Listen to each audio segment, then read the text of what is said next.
जरा एक पल के लिए सोचिए, क्या आपने कभी ऐसा महसूस किया है कि सामने वाला व्यक्ति कुछ और कह रहा है लेकिन उसके चेहरे पर कुछ और ही लिखा है? क्या कभी ऐसा हुआ है कि किसी ने कहा मैं बिल्कुल ठीक हूं, लेकिन उसकी आवाज में छुपी उदासी आप साफ महसूस कर सकते थे? या फिर कोई मुस्कुरा रहा था लेकिन उसकी आंखें बता रही थी कि अंदर कुछ ठीक नहीं है? अब एक और सवाल सोचिए, क्या सच में किसी इंसान का दिमाग पढ़ा जा सकता है? क्या हम ये समझ सकते हैं कि सामने वाला व्यक्ति अभी क्या सोच रहा है, वो क्या महसूस कर रहा है, या फिर वो सच बोल रहा है या कुछ छुपा रहा है?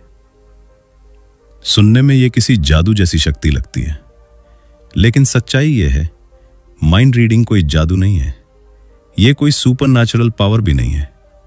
असल में ये एक स्किल है, एक ऐसी स्किल जिसे साइकोलॉजी की मदद से सीखा जा सकता है। साइकोलॉजी हमें कुछ ऐसे पावरफुल टूल्स देती है जिनसे हम लोगों के बिहेवियर, उनके इमोशंस और उनके हिडन इंटेंशंस को समझ सकते हैं। और जब आप इन टेक्निक्स को समझ लेते हैं तो धीरे धीरे आपको महसूस होने लगता है कि लोग पहले से कहीं ज्यादा प्रेडिक्टेबल हो गए हैं। आप नोटिस करने लगते हैं किसी की बॉडी लैंग्वेज क्या कह रही है, किसी के चेहरे की छोटी छोटी एक्सप्रेशंस क्या रिवील कर रही हैं, और किसी की आवाज का टोन उसकी असली भावना को कैसे बाहर ला देता है। और सबसे पावरफुल स्किल, ऑब्जर्वेशन। सिर्फ ध्यान से ऑब्जर्व करके आप लोगों को पहले से कहीं ज्यादा गहराई से समझ सकते हैं। इस ऑडियो बुक में हम जानेंगे कैसे लोगों की बॉडी लैंग्वेज पढ़ी जाती है, कैसे चेहरे की माइक्रो एक्सप्रेशंस इंसान की असली भावना बता देती हैं, और कैसे किसी की आवाज का टोन उसकी सच्चाई को उजागर कर देता है। तो अगर आप सच में लोगों को समझना चाहते हैं, अगर आप ये जानना चाहते हैं कि सामने वाला व्यक्ति क्या महसूस कर रहा है, तो ध्यान से सुनिए, क्योंकि अभी से शुरू होने वाला है साइकोलॉजी की दुनिया का एक बेहद दिलचस्प सफर। अब बात करते हैं माइंड रीडिंग के सच की। सबसे पहले एक बहुत जरूरी बात समझ लीजिए, माइंड रीडिंग का मतलब यह बिल्कुल नहीं है कि आप किसी इंसान के दिमाग के अंदर झांक सकते हैं। यह कोई जादुई शक्ति नहीं है और ना ही कोई सुपर नेचुरल पावर। असल में माइंड रीडिंग एक स्किल है, और यह स्किल 3 बेहद महत्वपूर्ण चीजों पर आधारित होती है: ऑब्जर्वेशन, बॉडी लैंग्वेज और ह्यूमन साइकोलॉजी। इन तीनों को समझना ही लोगों को समझने की असली शुरुआत है। सबसे पहले बात करते हैं ऑब्जर्वेशन की। ऑब्जर्वेशन का मतलब है ध्यान देना, लेकिन सच्चाई यह है कि अधिकतर लोग ध्यान नहीं देते, वे सिर्फ सुनते हैं। लोग क्या कह रहे हैं बस वही सुनते हैं। लेकिन जो लोग साइकोलॉजी को समझते हैं, वे सिर्फ शब्द नहीं सुनते, वे लोगों को पढ़ते हैं। वे जेस्चर्स देखते हैं, वे चेहरे की एक्सप्रेशंस देखते हैं, वे आंखों की मूवमेंट को नोटिस करते हैं। अधिकतर लोग सिर्फ मुस्कान देखते हैं, लेकिन जो गहराई से ऑब्जर्व करते हैं वे आंखों को पढ़ते हैं, क्योंकि कई बार इंसान की असली भावना उसके शब्दों में नहीं, उसकी आंखों में छिपी होती है। जो लोग लोगों को गहराई से समझते हैं, वे हर छोटी चीज नोटिस करते हैं। जैसे कोई व्यक्ति कैसे बैठा है, उसके कंधे रिलैक्स्ड हैं या टेंस, उसके हाथ क्या कर रहे हैं, क्या वह बार बार अपनी उंगलियां हिला रहा है या अपने हाथ छिपाने की कोशिश कर रहा है, और सबसे दिलचस्प चीज उसकी आंखों का डायरेक्शन, क्या वह सीधे देख रहा है या बार बार नजरें हटा रहा है। ये छोटी छोटी बातें अक्सर इतनी सब्टल होती हैं कि सामान्य लोग इन्हें नोटिस ही नहीं करते, लेकिन यही छोटे सिग्नल्स कई बार बहुत बड़ी सच्चाई बता देते हैं। और यही है माइंड रीडिंग का पहला स्टेप: ध्यान से देखना, ध्यान से सुनना, और सबसे महत्वपूर्ण, ध्यान से ऑब्जर्व करना। हम बात करते हैं पहले नियम की। रूल नंबर 1, बॉडी लैंग्वेज पढ़ना सीखो। जरा सोचिए, क्या आपने कभी नोटिस किया है कि लोग बिना कुछ बोले भी बहुत कुछ कह देते हैं? हाँ, बिल्कुल, इसी को कहते हैं बॉडी लैंग्वेज। साइकोलॉजी के अनुसार कम्युनिकेशन का बहुत बड़ा हिस्सा वर्ड से नहीं बल्कि बॉडी लैंग्वेज से होता है। यानी इंसान क्या कह रहा है उससे भी ज्यादा महत्वपूर्ण है उसका शरीर क्या कह रहा है। आइए इसे कुछ सिंपल एग्जाम्पल से समझते हैं। पहला संकेत, हाथ बांधना। अगर कोई व्यक्ति बात करते समय अपने हाथों को बांधकर खड़ा है तो अक्सर यह एक संकेत हो सकता है कि वो थोड़ा डिफेंसिव महसूस कर रहा है। हो सकता है वो पूरी तरह कंफर्टेबल ना हो, या शायद वो इमोशनली थोड़ा गार्डेड हो। इसका मतलब ये नहीं कि वो हमेशा नाराज है, लेकिन यह जरूर दिखाता है कि वो पूरी तरह ओपन नहीं है। दूसरा संकेत, आंखें चुराना। अगर कोई व्यक्ति बार बार आपकी आंखों में देखने से बच रहा है तो इसके कई कारण हो सकते हैं। वो नर्वस हो सकता है, वो अनकंफर्टेबल महसूस कर सकता है, या फिर कभी कभी वो कुछ छिपाने की कोशिश भी कर रहा हो सकता है। लेकिन यहां एक बहुत जरूरी बात समझना जरूरी है। कभी भी सिर्फ एक सिग्नल देखकर कंक्लूजन मत निकालिए। साइकोलॉजी में एक रूल होता है, हमेशा मल्टीपल सिग्नल्स को ऑब्जर्व करें, यानी बॉडी लैंग्वेज को हमेशा एक पैटर्न के रूप में देखें। अब बात करते हैं एक बहुत इंटरेस्टिंग सिग्नल की, पैरों की दिशा। अधिकतर लोग चेहरे और हाथों को कंट्रोल कर लेते हैं, लेकिन पैर अक्सर सबकॉन्शियस सिग्नल्स देते हैं। अगर किसी व्यक्ति के पैर आपकी तरफ हैं, तो अक्सर इसका मतलब है कि वो कन्वर्सेशन में इंटरेस्टेड है। लेकिन अगर उसके पैर किसी दरवाजे या एग्जिट की दिशा में हैं, तो उसका सबकॉन्शियस माइंड शायद वहां से निकलने की तैयारी कर रहा है। अब इसे एक रियल लाइफ एग्जाम्पल से समझते हैं। मान लीजिए आप अपने किसी दोस्त से बात कर रहे हैं, वो मुस्कुरा रहा है, वो आपकी बात सुन भी रहा है, लेकिन अगर आप ध्यान से देखें तो उसका शरीर थोड़ा पीछे की तरफ झुका हुआ है और उसके पैर दरवाजे की दिशा में हैं। यह सिग्नल क्या बता सकता है? शायद वो आपको रिस्पेक्ट देने के लिए कन्वर्सेशन जारी रख रहा है, वो पोलाइट रहने की कोशिश कर रहा है, लेकिन उसके सबकॉन्शियस माइंड में शायद एक ही विचार चल रहा है, अब मुझे जाना चाहिए। और यही है बॉडी लैंग्वेज की असली पावर, क्योंकि कई बार इंसान के शब्द नहीं, उसका शरीर सच बोल रहा होता है। अब बात करते हैं दूसरे नियम की, रूल नंबर 2, माइक्रो एक्सप्रेशंस को समझना। साइकोलॉजी की दुनिया में यह एक बेहद फैसिनेटिंग कॉन्सेप्ट है, माइक्रो एक्सप्रेशंस। माइक्रो एक्सप्रेशंस चेहरे की बहुत ही छोटी और बहुत ही तेज एक्सप्रेशंस होती हैं, इतनी तेज कि अक्सर लोग इन्हें नोटिस भी नहीं कर पाते। कभी कभी ये एक्सप्रेशंस सिर्फ 1 सेकंड के छोटे से हिस्से के लिए दिखाई देती हैं और फिर अगले ही पल गायब हो जाती हैं। लेकिन दिलचस्प बात यह है कि यही छोटी सी एक्सप्रेशंस अक्सर इंसान की असली भावना रिवील कर देती हैं। साइकोलॉजिस्ट ने कई सालों की रिसर्च के बाद कुछ यूनिवर्सल इमोशंस आइडेंटिफाई किए हैं, यानी ऐसी भावनाएं जो पूरी दुनिया में लगभग एक जैसी दिखाई देती हैं, जैसे सरप्राइज, फियर, एंगर और हैप्पीनेस। अब इसे एक सिंपल एग्जाम्पल से समझते हैं।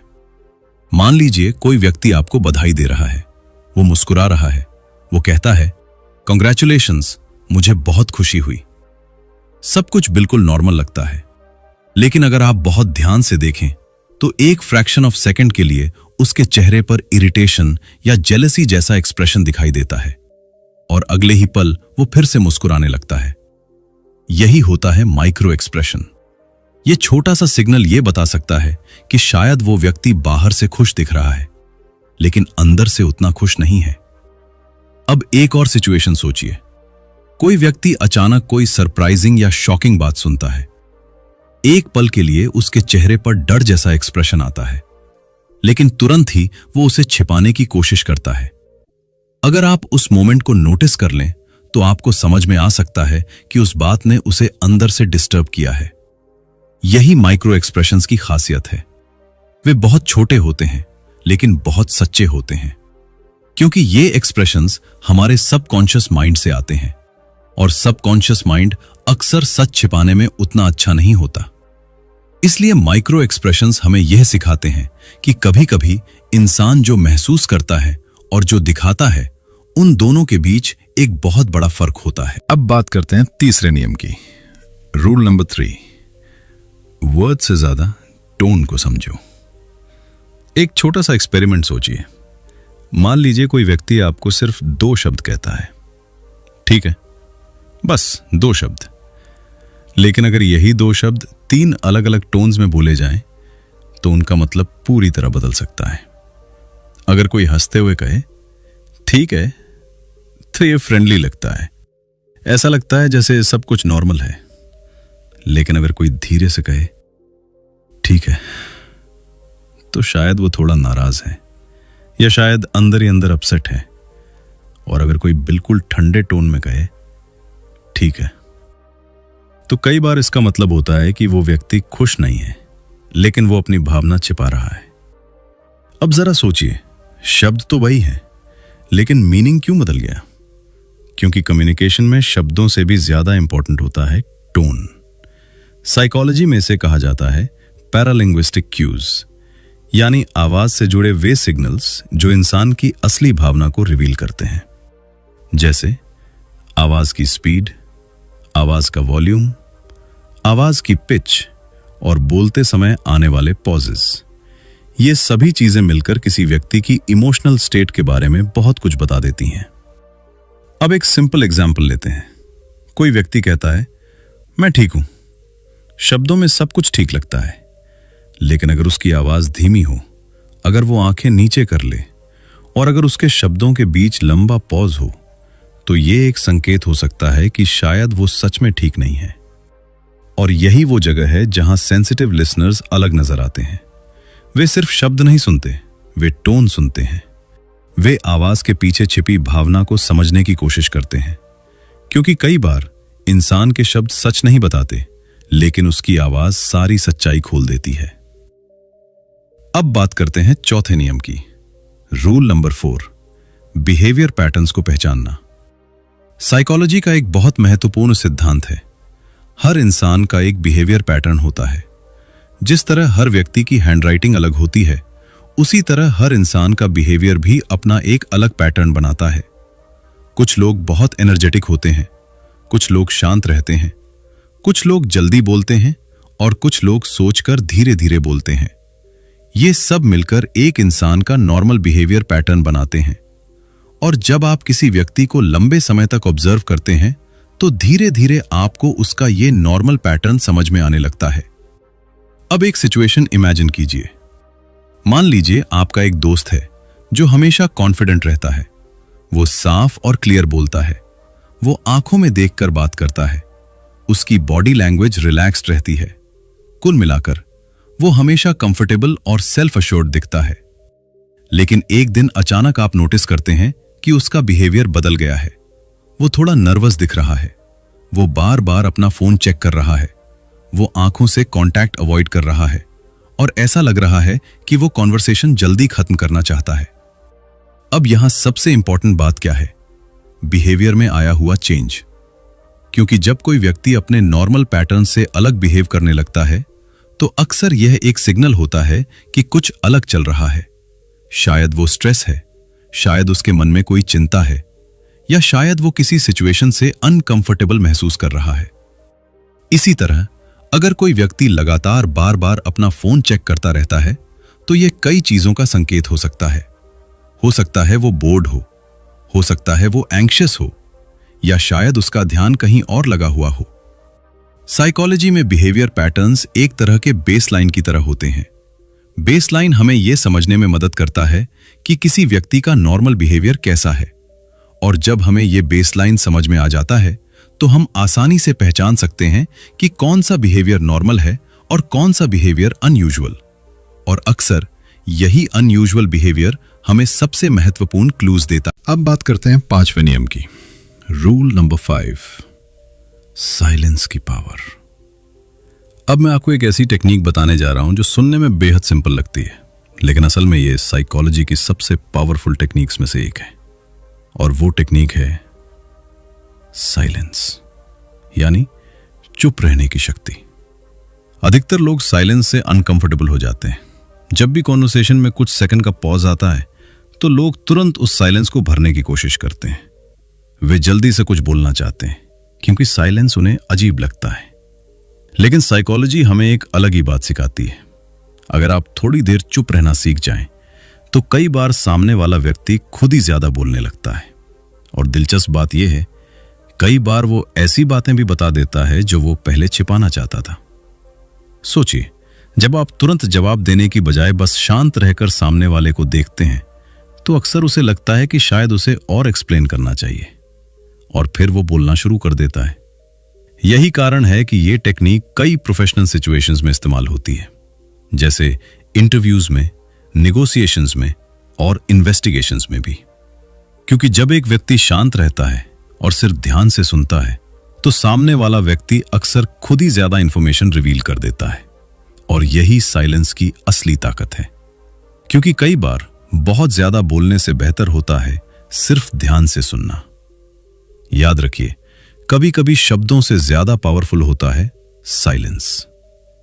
अब तक हमने साइकोलॉजी के कुछ महत्वपूर्ण नियमों के बारे में समझा, लेकिन अब सवाल यह है, इन आइडियाज को रियल लाइफ में कैसे इस्तेमाल किया जाए। इसलिए अब हम बात करेंगे कुछ ऐसी प्रैक्टिकल टेक्निक्स की जो आपको लोगों को बेहतर समझने में मदद कर सकती हैं। इन टेक्निक्स को आप अपनी रोजमर्रा की जिंदगी में भी यूज कर सकते हैं और धीरे धीरे आप नोटिस करेंगे कि लोगों को पढ़ना पहले से कहीं आसान हो गया है। चलिए शुरू करते हैं पहली टेक्निक से। पहली टेक्निक है मिररिंग। सामने वाले व्यक्ति की बॉडी लैंग्वेज को बहुत ही सटल तरीके से रिफ्लेक्ट करना। ध्यान दीजिए, यह कॉपी करना नहीं है, यह बस हल्के से बिहेवियर को मैच करना है। उदाहरण के लिए, अगर सामने वाला व्यक्ति थोड़ा लीन होकर बैठा है, तो आप भी धीरे से थोड़ा लीन होकर बैठ सकते हैं। अगर वह धीरे धीरे और शांत आवाज में बात कर रहा है, तो आप भी अपनी वॉइस की स्पीड थोड़ा स्लो कर सकते हैं। अगर वह रिलैक्स्ड पोस्चर में बैठा है, तो आप भी अपने शरीर को थोड़ा रिलैक्स्ड कर सकते हैं। यह टेक्निक इतनी सटल होती है कि अक्सर सामने वाले को पता भी नहीं चलता, लेकिन उसका सबकॉन्शियस माइंड एक कनेक्शन महसूस करने लगता है। क्योंकि साइकोलॉजी में एक इंटरेस्टिंग प्रिंसिपल है, लोग अक्सर उन लोगों के साथ ज्यादा कंफर्टेबल महसूस करते हैं जो उनसे सिमिलर लगते हैं। जब बॉडी लैंग्वेज मैच होने लगती है, तो ट्रस्ट भी धीरे धीरे बिल्ड होने लगता है। इसी कारण मिररिंग टेक्निक कम्युनिकेशन और रिलेशनशिप बिल्डिंग में बहुत पावरफुल मानी जाती है। अब दूसरी टेक्निक है स्ट्रैटेजिक साइलेंस। यह टेक्निक सुनने में बहुत सिंपल है, लेकिन इसका इफेक्ट बहुत गहरा होता है। जब कोई व्यक्ति आपसे कोई इंपॉर्टेंट या इमोशनल बात कर रहा हो, तो तुरंत इंटरप्ट मत कीजिए। बहुत से लोग यह गलती करते हैं, वे सामने वाले की बात पूरी होने से पहले ही अपना ओपिनियन देने लगते हैं। लेकिन अगर आप थोड़ा रुक जाएं और उस मोमेंट में सिर्फ सुनने का चुनाव करें, तो कई बार सामने वाला व्यक्ति पॉज के बाद और ज्यादा खुलकर बोलता है। कई बार वह ऐसी बातें भी बता देता है जो उसने पहले कहने की नहीं सोची थीं। साइलेंस एक तरह से कॉन्वर्सेशन में स्पेस बनाता है और उस स्पेस में सामने वाले के असली थॉट्स बाहर आने लगते हैं। इसी वजह से प्रोफेशनल नेगोशिएटर्स और स्किल्ड इंटरव्यूअर्स अक्सर साइलेंस का इस्तेमाल करते हैं, क्योंकि कभी कभी सिर्फ सुनना ही सबसे पावरफुल रिस्पॉन्स होता है। अब तीसरी और शायद सबसे पावरफुल टेक्निक है डीप ऑब्जर्वेशन। ऑब्जर्वेशन सिर्फ देखना नहीं है। ऑब्जर्वेशन का मतलब है ध्यान से देखना और पैटर्न्स को पहचानना। जब आप लोगों को ध्यान से ऑब्जर्व करना शुरू करते हैं, तो आपको कई इंटरेस्टिंग सिग्नल्स दिखाई देने लगते हैं, जैसे किसी की नर्वस स्माइल, किसी की रेस्टलेस फिंगर्स जो बार बार हिलती रहती हैं, किसी की हेजिटेंट वॉइस जो बताते समय थोड़ा कांपने लगती है।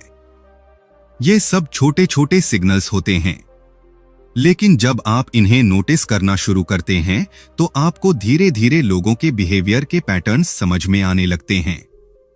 और एक बार जब पैटर्न्स समझ में आ जाते हैं, तो आप आसानी से पहचान सकते हैं कि कौन सा बिहेवियर नॉर्मल है और कौन सा बिहेवियर कुछ अलग संकेत दे रहा है।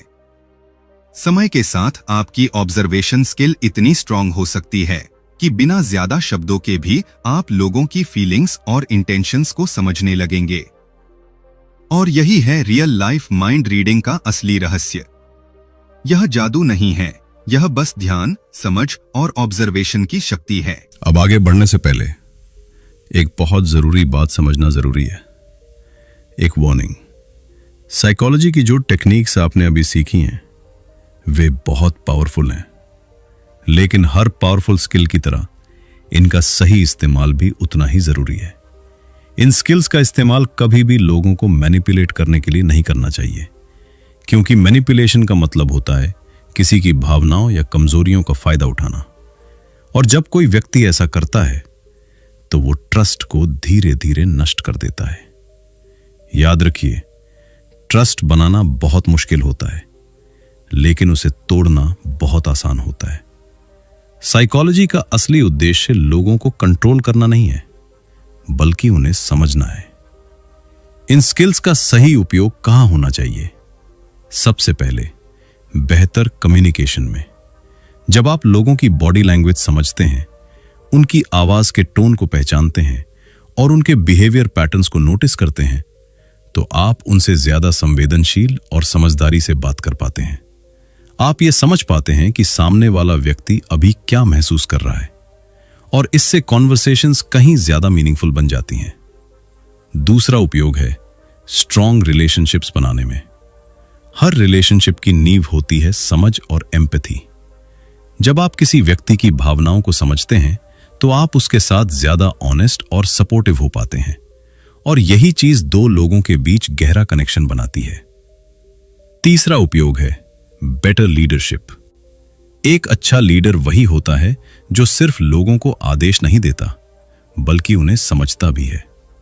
जब एक लीडर अपने टीम मेंबर्स की फीलिंग्स, उनकी मोटिवेशंस और उनकी स्ट्रगल्स को समझता है, तो वो बेहतर डिसीजंस ले सकता है, और उसकी टीम भी उस पर ज्यादा ट्रस्ट करती है। इसलिए याद रखिए, साइकोलॉजी की ये स्किल्स किसी को मैनिपुलेट करने के लिए नहीं है। ये स्किल्स हमें सिखाती हैं कैसे लोगों को बेहतर तरीके से समझा जाए, कैसे उनकी भावनाओं का सम्मान किया जाए, और कैसे हम एक ऐसे इंसान बने जिसके साथ लोग सुरक्षित और समझे हुए महसूस करें। क्योंकि आखिर में लोगों को पढ़ने की असली शक्ति किसी को हराने के लिए नहीं, बल्कि उन्हें समझने के लिए होती है, और यही है असली इमोशनल इंटेलिजेंस। अब एक आखिरी सवाल, क्या आज के बाद आप लोगों को पहले की तरह देख पाएंगे? शायद नहीं, क्योंकि अब आप एक बहुत महत्वपूर्ण बात समझ चुके हैं। लोग सिर्फ शब्दों से कम्युनिकेट नहीं करते, उनकी बॉडी लैंग्वेज बोलती है, उनका टोन बोलता है, उनकी एक्सप्रेशंस बोलती हैं। और जब आप इन सिग्नल्स को समझना सीख जाते हैं, तो धीरे धीरे आपको महसूस होने लगता है कि दुनिया पहले से कहीं ज्यादा क्लियर हो गई है। अब आप सिर्फ सुनते नहीं, आप ऑब्जर्व करते हैं। अब आप सिर्फ शब्द नहीं समझते, आप भावनाएं समझते हैं। और यही स्किल आपको दूसरों से अलग बनाती है। याद रखिए, जब आप लोगों को समझना सीख जाते हैं, तो दुनिया आपके लिए बदल जाती है। इसलिए आज से एक नई आदत शुरू कीजिए। लोगों को ध्यान से ऑब्जर्व कीजिए, उनकी जेस्चर्स पर ध्यान दीजिए, उनकी एक्सप्रेशंस पढ़ने की कोशिश कीजिए। और जब कोई बात करे तो सिर्फ शब्द मत सुनिए, उसकी आवाज के पीछे छिपी भावना को भी समझने की कोशिश कीजिए। धीरे धीरे आपको एहसास होगा कि इंसानों की सबसे बड़ी भाषा शब्द नहीं, बिहेवियर है। और अगर आपको यह ऑडियो बुक पसंद आई, तो इस चैनल को जरूर सब्सक्राइब कीजिए, इस वीडियो को लाइक करें और इसे अपने दोस्तों के साथ भी शेयर करें, ताकि ज्यादा से ज्यादा लोग ह्यूमन साइकोलॉजी को समझ सकें।